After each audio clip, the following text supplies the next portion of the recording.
to pick the Vikings. Alex is going to analyze your picks, and then we're going to get into the offensive line and plenty more that is going on with the Minnesota Vikings. And I saw your notebook of notes, and it's incredible. So listen, these are some of these notebooks are actually notebooks from when I played. Really? Wow. Yes, I'm very meticulous about the notes I used to take, and so every now and then I'll go back and look at them, and they're actually really funny. Like, they're pretty funny. Like old schemes and like G-Roast type stuff, and like all these old offensive coordinators that just used to have these wacky plays. I used to look at them and be like, what the hell was he thinking? How did we think that this was going to work? I say, my wife will look at it too, like, what is that? It looks like a bunch of gibberish. I'm like, it is. We were idiots for thinking it would work. All right, Jonathan, ramp up some NFL music for us here so we can have an ambiance for Courtney to pick the rest of the schedule. It's 2-2 so far, which I think you probably were in that ballpark of picking. I definitely picked a 3-1 or 2-2 probably.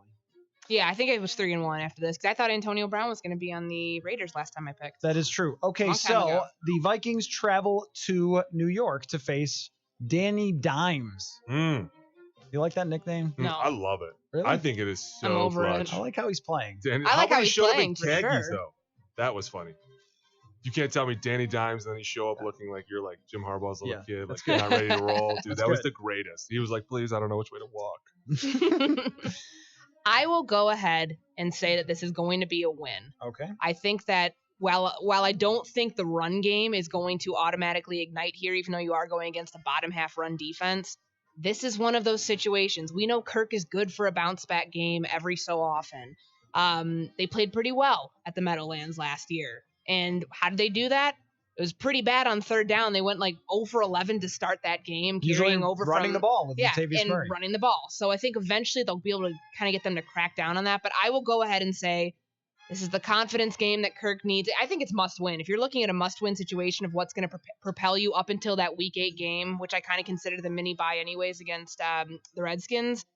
If you lose here, mini bye. I did not. Brutal. That is so true, though. Well, I love it.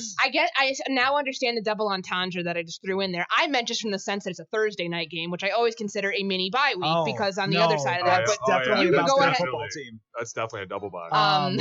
Triple bye. But I'll go ahead and say they're going to beat the Giants this week, so then that puts them back at 3-2. The Philadelphia Eagles at U.S. Bank Stadium. I'm not switching my pick on this. They're going to lose that game. All right. Philly looks pretty good against Green Bay. At Detroit. Maybe tougher than we originally thought. Ooh, 3-4. L there. Well, I think I know what you're going to go with Washington, as you just stated. I'm just going to write that down and not even ask. 4-4 going into the mini bye. And now comes the hard part.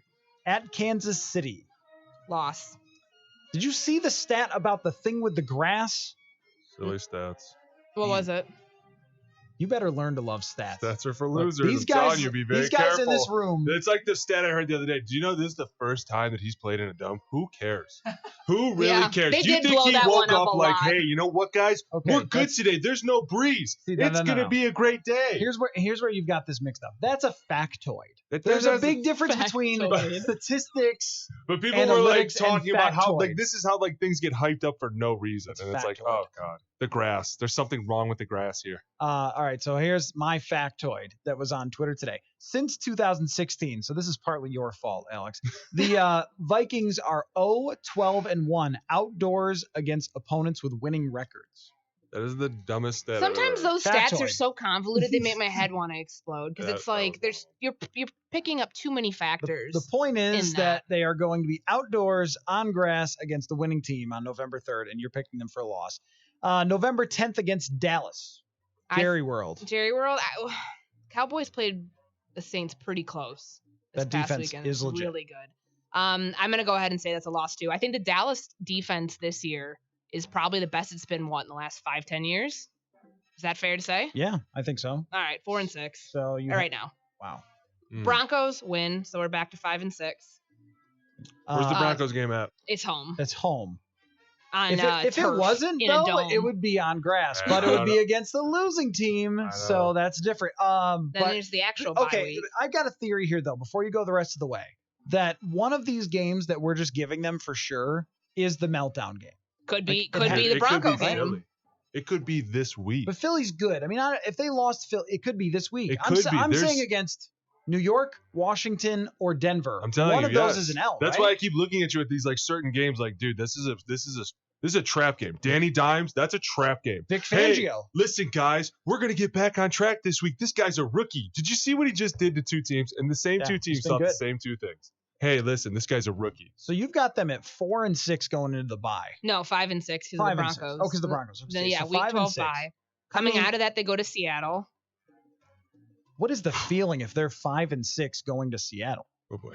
That I mean, it's not good. And that's a night game, right? Yeah, it's It Monday is. night. Monday football. night. In which Second year in a row. Monday night factoid for football. you, friendo. Here we go. Kirk Cousins never won on Monday night. He's And an so 0 and 7. Well, give him his L right there. I'm gonna go with Alex on that. I'll go ahead and say it's a Give him his loss. L. Play So there now they're 5 and 7. Home against Detroit. Is someone fired at this point? for I sure. mean- Oh well, Everybody there's a is. change in play caller Well, by see, this point. Well, yeah, here's a You want question. your bold Who prediction gets to come fired right? then? I I mean, are we like, hey, old timer, it's time to pack it up, or are we like, listen, we're gonna just blame it all on the young guy? I think you can't play that card 2 years in a row, right? I mean, So you think Zimmer would Depends be on who- gone if they're depends on 5 and who 7 plays by it. that point? Yeah. I think it depends on who So- plays it. Who does Zimmer have to run it by to fire Kevin Stefanski? The general manager Yeah, and you got- ownership. And then I think all of a sudden ownership turns around and goes, wait a minute, you're going too low. We're gonna start a little bit higher. Right. Yeah. Like you're going to tell us that it was Yeah. two offensive coordinators' Like, we faults, or gave you actually And the the guy guy's you actually wanted. doing exactly Right. what you said. By for the him way, to you had do. one of the best running backs, and you still didn't get it and, done. and I'm sorry to interrupt your picking of the team, but I think my theory this year, my way of looking at this is a Mike Zimmer offense. Yeah. He designed this. He told Stefanski what he wanted. He got Gary. They got together. He told them exactly how he wanted it. He fired the offensive coordinator before because he wasn't doing what Mike Zimmer wanted him to do. So he is now responsible. Like with Shermer, I looked at Shermer as, well, he's the offensive head coach and Yeah. Zimmer's the Mhm. defensive head Yeah. coach. So Zimmer isn't really responsible. Now, I think Zimmer's responsible for the offense as much as the defense. Well, why do you think Kevin Stefanski has lasted in one place for 13 years? I'm not going to go out there on a limb and call him a company man, but that's following does what he's asked exactly to do, every right. head coach has asked you to do. You got your shot. You don't want to blow it. So you're going to go ahead and create the Mike Zimmer offense. And at some point, I'm just kind of wondering what Gary's thinking about all this because he can fix things. We didn't He's have Gary probably- Cam this week. We so didn't. don't know. I was very distraught by that. What? We have Gary we Cam. can see him in the press box, so she has the binoculars. It looks for Gary Kubiak reactions, of which there aren't any. There are no reactions, Is he which just is the totally best straight reaction. face? Yeah, just Which just is sit great, there. though, He's a probably. G. Like he's been doing this Right, forever. yeah. Like Or is he just straight faced because he's like, well, I didn't call that Or he knows Courtney's watching. one or the listens. other. I bet they have Gary Cam. play. Straight face, Gary. All right, so Detroit. 6 and 7 because I've said earlier this year that they will split with the Lions. Okay. I still think the Lions have the best secondary in football. I don't know if they will at that point. I'm not going that far in the weeds, but they'll be 6 and 7 at this point. Wait, is that a loss or a win? That's a That win. is a That's win. a win. At Chargers, Los Angeles in the soccer stadium. in the soccer stadium, if they're still injured the way they are, if they're still playing the way they are, I'll go ahead and say they get back to 500, Okay. 7 and 7. I'm looking forward to that game. Los Angeles in the middle of December. Nice. Home for the final two, Green Bay and Chicago. Mm. What happens here? You got 7 and 7. The best you can do is finish 9 and 7 at this point. Do I think they will? No. Are you going to go 8 and 8? I'm going 8 and 8, and I don't. I'll just chalk it up as a. I think they beat Green Bay because Rodgers is washed and then lose to Chicago again. I think eventually, like we talked about all season, the lack of weapons is going to kill him at some point. Like what he's doing offensively is not sustainable. That offense is not sustainable in Green Bay. So Yeah. by that point in the season, week 16, they're worn down, 8 and 8, and that is a missed playoff appearance. If you think that I didn't text Alex after Rodgers threw that late game pick Oh, and yeah. say washed, you would Washed. be wrong. I absolutely did. All right, thank you, Jonathan, for the vibe music. So what do we think? 8 and 8. What does that mean? Jobs. Does it mean jobs? For sure. Think so? Absolutely.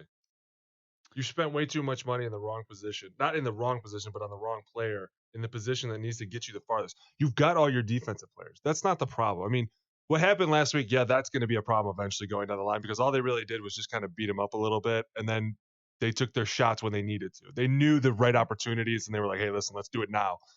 But I think when you're looking at this, you say, hey, who paid this guy and why? Like, whose idea was this to do this? And why did we let Casey go? Why did we let a lot of people go? Well, doesn't that in reality that should boil down to one person, and that's not necessarily Mike Zimmer. That's Rick Spielman. Like, let's think this track record through. He's been here since '06. He gets the reins to become the general manager about 6 years later. The quarterback position has been one that has evaded him his entire career. Even going back to Miami, he's never been able to get it right. Yeah. And mitigating circumstances with your quarterback basically losing his leg on you in 2016, you can't predict that stuff's going to happen. No. But you had a chance here to get it right, to right the ship, to finally get a franchise quarterback, because you haven't had that type of stability in more than a decade here, which I would consider calling Brett Favre. Would you agree with that? That last time they had stability With Brett? Yeah. Yeah. That's fair. For a year? 2 year. I mean, besides Teddy, but that was such Yeah. a bizarre situation. Right. I mean, Yeah. assuming that doesn't happen, Teddy's still here. Sure. I mean, we're not even. Oh, there's no I question. mean, I don't about think it. there's anything questionable. And they're in the playoffs last year. Right. And so you're right. And that to me just shows I know their contracts are synced up, and they've done this for a reason from the ownership Mhm. perspective. But if there's someone who, if we're looking to find where the blood is on whose hands, I think that Rick Spielman in this situation probably has a higher chance of getting fired if they're 8-8 than Mike Zimmer, because Zimmer can turn around and say, wasn't my quarterback choice to begin with. He can play that card all he wants. And he can also say, look what my defense did. Look at what my defense has done routinely over the last 6 seasons. So I would agree with you on Zimmer having an out on this if he hadn't gone so far out of his way to blame everyone else for the offense and then redesign it himself, essentially. If he hadn't fired John DeFilippo last year and say John DeFilippo's still here and tried to solve some of those Kirk Cousins issues and tried to solve the running game problems, which he seems to have done okay running the ball in Jacksonville, but I guess that's another story. But I mean, if it was still John DeFilippo and they hadn't fired him and they had said, look, it just didn't go the way we wanted, and they still did the same things. They got him Irv Smith, they got him Madison, they got him. Well, they got him all the players that he initially wanted in 2018, right? Just a year late. Let's say they did that and then it didn't work again. Then Zimmer would be able to be like, oh man, darn DeFilippo. Yeah. But now after you fire him and you say, no, we're going to make this our identity, then you're responsible. Right. So if the offense is the reason you lose, still on you. I agree with that because he did. I mean, I had a good conversation. I wrote something on Brad Childress and Kevin Stefanski for this past week, and just kind of the ties, and they faced each other, air quotes, in Chicago, because that's where Brad is now. And he made a really good point, and my wheels were turning, just thinking he was an offensive coach. When he got here in 2006, he got Mike Tomlin and said, you handle this side of the room. Right. You handle the side of the ball. I'm going to handle mine. Mike Zimmer has always said in theory that was his approach. Totally what has he done? Though. He's opened the door to the other room and walked in. It's like the conjoining hotel rooms. He's knocked on that side door they open up and he's gone in. And he shouldn't have. And this is kind of what we're seeing here. The byproduct of that, the byproduct of not just the quarterback, but the scheme itself. This scheme can't protect Kirk Cousins. His pressure rate is up more now than it was a year ago at this point. And I just think that Spielman, at the end of the day, if we're looking at like finger pointing and where the blame lies, it's going to go with him first, just because he's been around this, but had so many, like, I guess, misfirings at this position, trying to get it right, and it hasn't worked. And I do think that Zimmer certainly would be at fault at that point. I just can't, to clean house entirely, I don't know, maybe I'm a skeptic. I just find that that's so, at least 4 games in,